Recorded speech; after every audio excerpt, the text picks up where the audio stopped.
I was not ready. If you're still sleeping on this one, like, what are you actually doing? Cringe is dead, guys. Just like what you like, embrace it. We support women's rights and women's wrongs. We're moving fast, things are happening, people are moving. Bro, that shit is not good. My body was focused solely on survival and reading this series.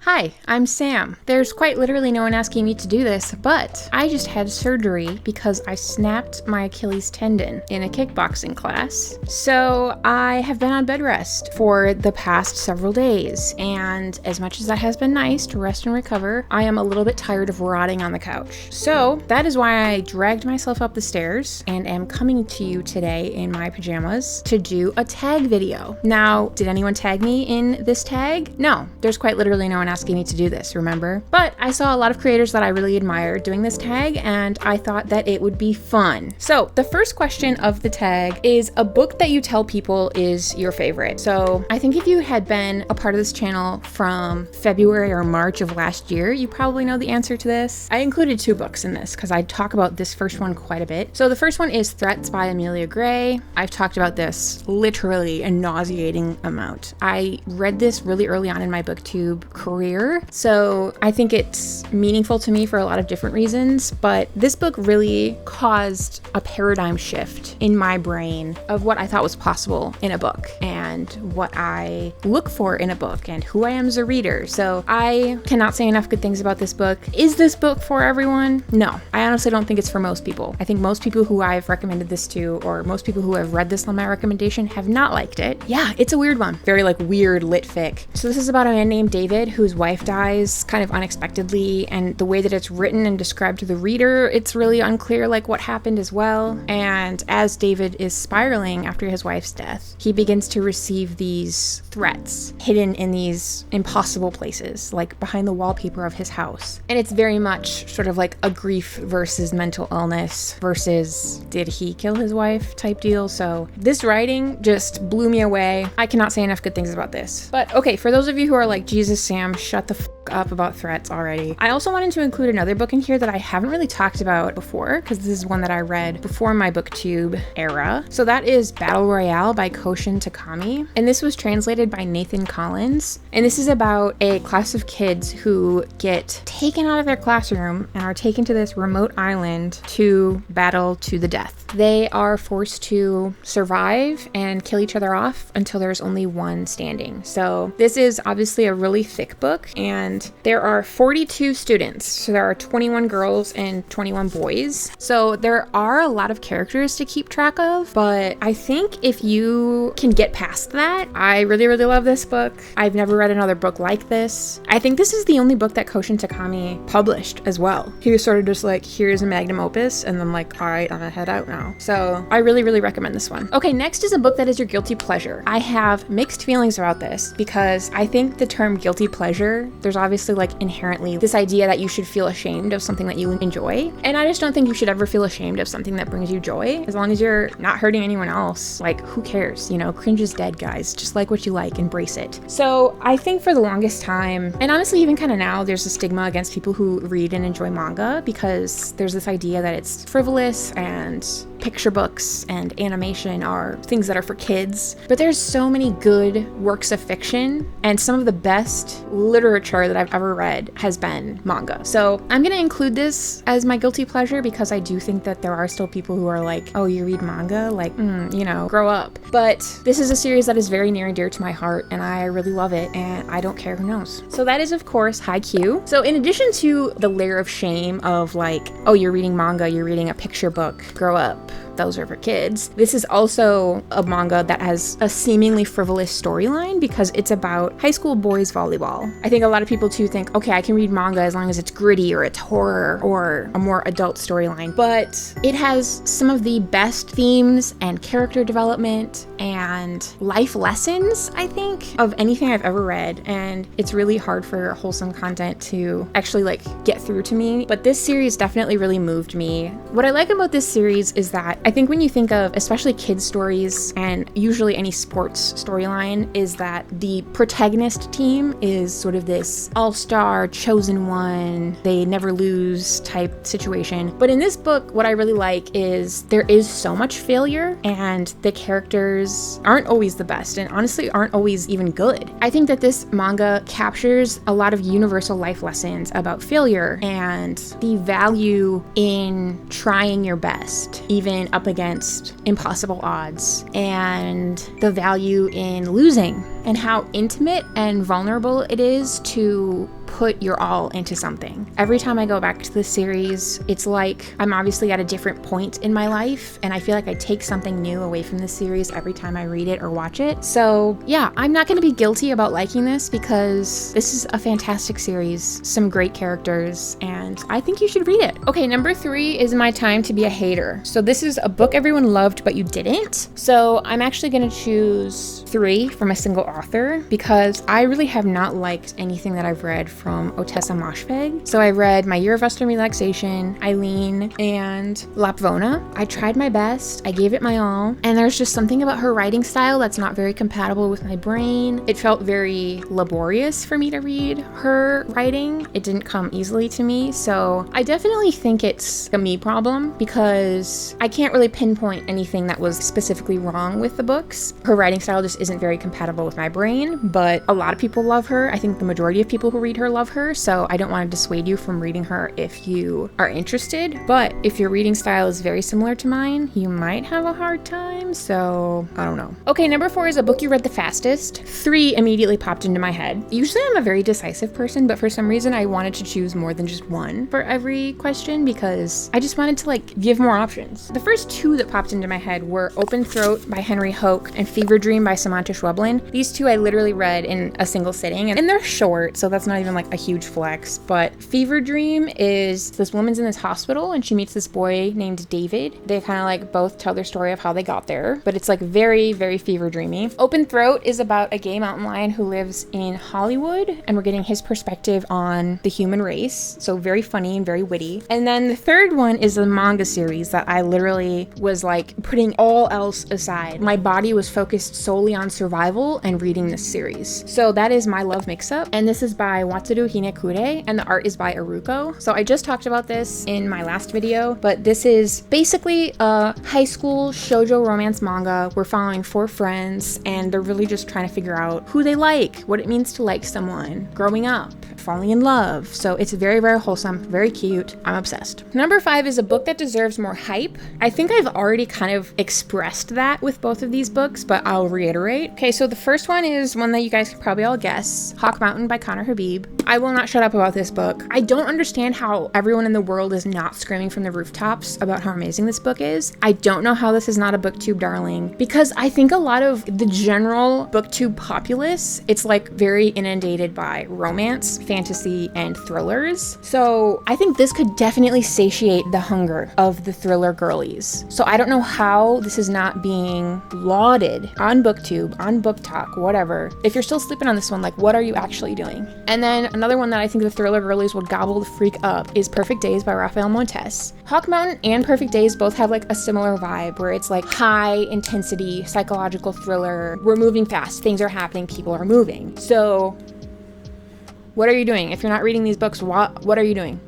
I don't get it. Number 6 is a book that is becoming a movie or TV show. So you know I had to throw a little Junji Ito in there. So that is Uzumaki. It got picked up by Toonami like 4 or 5 years ago, and they released a teaser trailer and a new trailer. I'm gonna link it below. So after you finish this video, please immediately go watch the trailers. The teaser has some music in it, and the person who's doing the music for the anime is the guy who did the music for Hereditary. So I have like extremely high hopes because all of the other Junji Ito anime adaptations have been garbage, like bad. And even this latest one, I think a lot of people were like, oh my god, it's good. And it's sort of like Stockholm Syndrome at this point. It's like, we're just glad to be getting any sort of Junji Ito content. But it's like, bro, that shit is not good. It was not good. So this one, I have high hopes for. It looks a lot truer to Junji Ito's style, and I'm very excited. We've been waiting for a long time for it to come out, but I will wait as long as it takes for it to be good. Number 7, a book you have reread the most. Again, I picked first two. So the first one, I think this is actually the one that I've reread the most. That is The Good Earth by Pearl S. Buck. I first read this when I was a kid, and I think this was like the first book that really introduced me to stories outside of my own culture and my own lived experience. So that was sort of like a paradigm shift in its own way for me. Is this actually like a super phenomenal book? No, it's a pretty average classic, but you know, it's a 5-star in my heart. A lot of nostalgia. Anytime I go on extended trips, or like, for example, I lived in Ghana for a couple months, this is the book I brought with me. It's weird that the book that introduced me to experiences outside of my own lived experience and outside of my sense of home and what I know is then what reminds me of home now and like what I bring with me on extended trips. And this is the book that I turn to when I'm feeling homesick. But yeah, this is about a Chinese farmer named Wang Long. It's kind of just like following him and the trials and tribulations of living, trying to put food on the table, surviving, raising a family, going through different awful things like starvation and famine and corrupt government. It's very much this decade-spanning story about this man and his family. If you're wanting to get more into classics, this is an extremely approachable classic. The way that it's written, it's very easy to read. So you can maybe give it a try. And then the next book that is my most reread is, I think it's like a middle school book, but that is Clockwork by Philip Pullman. This is a great winter book. This takes place in winter. This is very much like dark fairy tales, and we're introduced to all these different characters, and then as the story progresses, their paths cross and the stories become a single story. Love that. I love when books do that. And then we have these really nifty illustrations inside to give us a sense of the story and the characters and what's going on. I just love that this has such a dark edge. I probably read this at least once or twice a year. It's a really quick read, great read for the winter time, so you should read it. Okay, 8, a book from a genre you don't typically read. So I know what I like. I know what I'm about. I don't really read outside of the genres that I know I like. That said, I don't read a ton of poetry, but there is one poetry book I read last year that actually ended up being on my best books of the year. So that is Your Wound, My Garden by Alok Vaid-Menon. I think it's really easy for dark, twisted, awful content and like any sort of content that evokes sort of like negative reactions or negative emotions. Like, yeah, you're gonna get some sort of response out of people. But I think it's really impressive when books that are supposed to elicit a positive response and positive feelings is able to stick with me and impress me. So I'm gonna read the titular poem and hopefully you'll get a sense of why I think this poetry book is really good. I am not interested in legitimacy.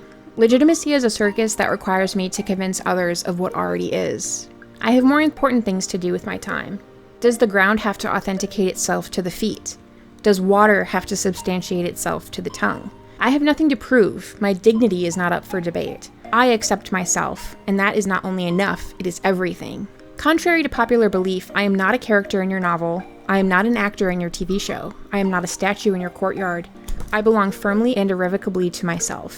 The only opinion about my appearance that matters is my own. I used to think that if I toned it down, I would be taken more seriously. But then I realized you will always find a way to discredit me. We both know, this was never about what I looked like, it was always about what you felt like. You cannot bear to see it, how I have made home here in your shame. I regret to inform you that the house of mirrors that you have erected is not a home. You sculpt the world in your image because you need proof that what you see in the mirror is real. You could not accept yourself, so you made up history, science, identity, to disguise your own self-doubt. I see behind the mask. Beneath every supremacy lives insecurity. Each insult is an invitation to quicksand, and I refuse to take the bite. It is not my responsibility to rescue you from your self-imposed quarantine from humanity. You don't know who you are without me. I know who I am without you. This is why you hate me. This is why I love you. Your wound is my garden. I have found life here in the places you have left for dead. Watch me bloom. So yeah, I would say this poetry collection is very much about radical self-acceptance, especially in the face of hate. So very, very good. You should pick this one up, guys. Just saying. Number 9, a book that deserves all the hype it gets. So this is a book that people won't shut the fuck up about, but like rightfully so. So I chose for that Slewfoot by Brahm. Everyone who reads this and talks about this loves this book, and like they're right, this is really good. This is about a woman in colonial US of A. The village hates her, they think she's a witch, etc, etc. They hate to see her winning, her haters make her famous, and the villagers are like coming after her, and she basically says, if it is a devil you seek, it is a devil you shall have. So if you like women standing up in the face of oppression, if you like The Punisher, if you like revenge stories, you probably like this book. Okay guys, we are doing it. Number 10, a book you usually recommend when asked to give a recommendation. This is a tough one, you know? Because if my grandma comes to me and says, hey, my friend wants a book recommendation, I'm not gonna recommend like the most extreme horror I've ever read, you know? So you kind of got to read the room a little bit. So I've made a few different rankings. So if someone comes to me and is like, hey Sam, I am an adult person who wants to read manga, but I kind of need a more adult storyline. Okay, I got you. I'm gonna recommend Nijigahara Holograph by Inio Asano. This is like a David Lynch film, and it's a single volume too, so you'll be able to get into the sense of, can you get used to reading manga, you know, the right to left format. You don't have to commit to a whole series. It's obviously like very dark, very twisty turny, but I mean, as always with anything I recommend, you kind of gotta check content warnings. But yeah, I think this would be a good place to start with manga. If you're a horror girly, if you're wanting to get into manga like a series, hit me up. If you are like, you're someone I'm kind of acquainted with, but I don't like know you, you know, we haven't like gotten super weird with each other yet, I might just kind of give you like more of a normie recommendation. So for that, again, I kind of always default to thrillers, but I think this one is a thriller with more of a literary twist to it a little bit. So that is Nothing Can Hurt You by Nicola May Goldberg. This college student is killed, and each chapter of this book is a vignette of a different person who was connected either to the case or the victim in some way. And we're told the story over the course of all of these different perspectives, which I think is really, really cool. I think this would be pretty universally enjoyable for most people. If I know you and I like know that you're capable of weird, you know, this is sort of like the intro to weird, I got a couple things for you. I'm gonna hit you with anything by Kristen Arnett. Kristen Arnett always writes messy family dynamics. I love that her characters aren't all like super pure good. You know, they're complex. They have layers. They are a mixed bag. So I really like that. And her characters are usually kind of weird and in weird situations. So that's sort of like one of them. And then if I'm like wanting to push you even further, I think that you're capable of even higher levels of weird, I'm going to recommend Mother Thing by Ainsley Hogarth. This is horror, but it's sort of like girly pop horror. Like the main character is very Libra coded. She's very much like, I want to be a Stepford wife so much. I want to be the perfect housewife. And it's sort of like the more she tries to do that, the like kind of crazier she becomes. So this is my intro to weird. And then if I already know you're weird and I know you kind of like dark stuff, we're going to go into my darker category. And I'm going to insist that you read Paradise by Fernanda Melchor. This is pretty dark. Okay, I'm not going to lie. I mean, I think Mother Thing, there's some stuff that happens in that too. But this one I think is like a little darker, a little more disturbing, but this is so freaking good. This is about a luxury housing complex. This is very much exploring themes of incel culture, male rage, the consequences of unchecked male rage, and the fact that unchecked male rage almost always results in violence against women. So, you know, not a super light read, but like you don't come to Super Blomper for super light reads. Okay, and then lastly, we're on to my darkest category. Like if you're a weirdo freak, and I'm like, I think that you're ready to unlock the final level of weirdo freak, I will recommend these to you so that you can graduate into the highest level of messed up weirdo freak like me. We got a couple options here again. We have Killing Stalking by Kugi. Okay, this is not, there's nothing lighthearted about this. This is all dark all the time, pedal to the metal, no let up, no relief. This is violence, abuse, gore, horror, 24/7, okay? But it's good, it's really good. And then another option for if you're wanting to graduate into the deepest depth of weirdo freakdom with me is The Laws of the Skies by Gregor Courtois, translated by Rhonda Mullins. This is about a class of 6-year-olds who go into the forest and do not come out. So this is very much extreme horror, violence against children. So this is like very, very, very disturbing. As I said, always look up content warnings for everything I recommend, but this for sure. Take care of yourselves, guys. Okay, and then number 11, a book that has your favorite characters. You know, I had to choose Haikyuu. It would be a crime against myself if I didn't choose Haikyuu. But then a couple other ones. I really liked Martha from Sorrow and Bliss. I related a lot to her mental illness journey. I really liked Anton Chigurh from No Country for Old Men. I love me a twisted, messed up villain. I also really really liked Simon from Lord of the Flies. I liked Sang-woo from Killing Stalking. Again, I love a super messed up villain. And I would be remiss if I did not mention my girl Tomie. We support women here on this channel, okay? We support women's rights and women's wrongs. But that being said, I really would like to read more books that feature really well done character development. Let me know some character driven stories that you think I would like. Okay, 12 is a book you wish you could live in. I had a hell of a time finding an option for this because, as you've probably seen, the books that I read do not have settings that would be very hospitable. So what I ended up choosing for this is any Claire Keegan novel. She is able to write everyday life in such a beautiful way, very warm and fuzzy, even when it was describing some not so savory events happening. So I think it would be very cozy to live in her little corner of the world. So yeah, I choose Claire Keegan novels. Number 13 is a book you thought you would hate but ended up loving. When I say that reading this book was a journey, and I haven't even talked about this in a wrap-up yet, so I'm gonna try and hold back a little bit, but that is In Praise of the Stepmother by Mario Vargas Llosa, and this was translated by Helen Lane. This is about a couple who are like all about each other. They are very obsessed with each other physically, and then the woman in the couple starts this relationship with her stepson, and it just kind of goes off the rails, man. At about halfway through this, I was like, 3 stars. And then like 3/4 of the way through, I was like, 1 star? And then like 2 pages later, I was like, 5 star. I'm not even kidding. This book was a journey. I've never had a reading experience like this. I was so sure I was gonna hate this, and then I loved it. I will tell you more about this in my next wrap up, but wow. Okay, a book that made you cry. This is another recent one. So that is Beloved by Toni Morrison. So this is a classique. I think this takes place pretty shortly after the Civil War, or like right around the time of the Civil War. This is about a woman named Setha. She is being haunted by the ghost of her deceased baby. We're following her life leading up to where she is today, the people she's met along the way, how she escaped enslavement, and the butterfly effect of that main event. I got it from the library, so I don't have a physical copy yet, but towards the end, I think it's when Setha is talking to Beloved, that like rocked my freaking world. That had me like scream crying. It was very unexpected. It caught me off guard so much. I was not ready. So yeah, Beloved by Toni Morrison made me cry like a little baby. All right, last one, guys. A book you wish you could read for the first time. Again, I'm really sorry to do this to you guys, but it's gotta be Threats by Amelia Gray. This was just like such a life-changing event. Like my life is separated into before I read Threats and after I read Threats. Okay guys, that was the book recommendation tag. I hope you were able to find some goodies to take away from this video. So you can like this video if you want, comment, subscribe if you want. I would love to have you. And let me know what you're reading. What are some books I had to have on my radar? Let me know. I would love to hear from you. Okay, love you guys. I'll see you in the next one. Bye.